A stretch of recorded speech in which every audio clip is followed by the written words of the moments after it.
All right, so my question for you today is, what are your expectations for Christmas this year?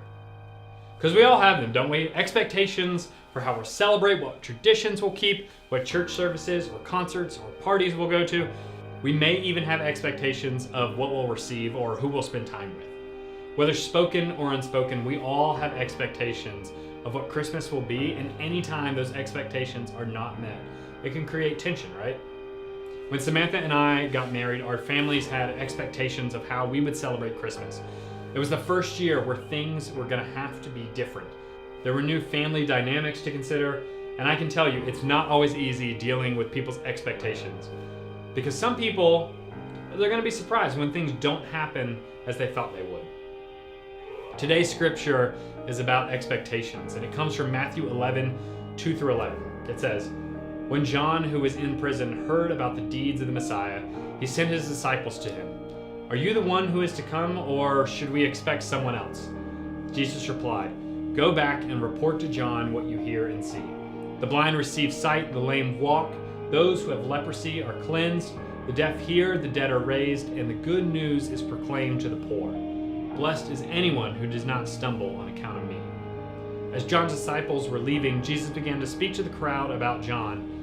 'What did you go into the wilderness to see? A reed swayed by the wind? If not, what did you go out and see?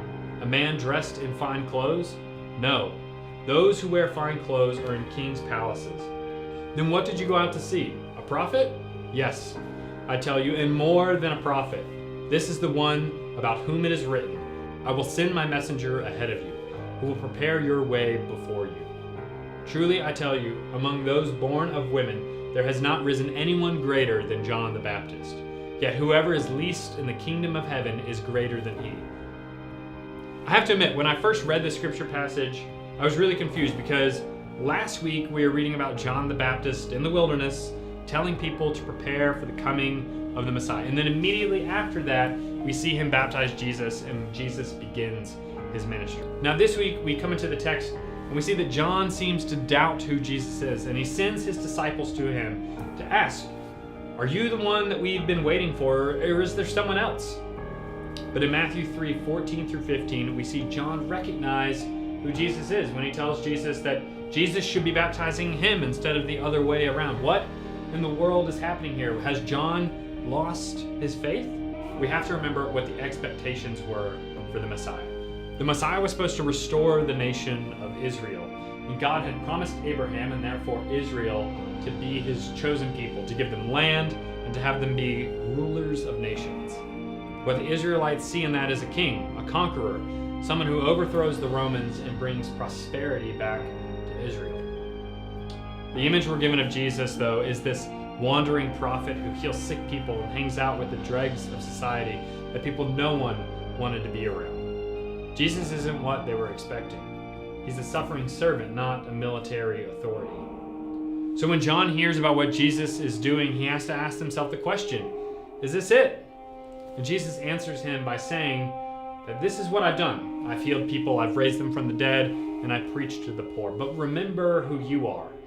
You are a prophet. You're the one who they said will prepare the way for the Messiah. I may not be what you expected, but together we're fulfilling the prophecies of the Old Testament. At the first Christmas, Jesus wasn't what was expected. He was born in a manger, not in a palace. His birth was told to shepherds, not through a royal decree. His birth was recognized by foreign wise men, not by the Jewish people who had been anticipating his birth for so long. We worship this all-powerful God, and we read stories in the Bible where God breaks into the world in big ways through plagues and floods and storms, and we expect God to show up in big and exciting ways. But Jesus shows us that God also shows up in unexpected, quiet, unassuming ways. We have a lot of expectations for how we will celebrate Advent and Christmas this year, but are we looking for the ways God is showing up where we least expect it? John the Baptist was a great prophet who cried out in the wilderness, "Get ready, God is coming among us." And God came in ways that he didn't even expect. This Christmas, we're saying, get ready, God is among us, and it's in the places you least expect.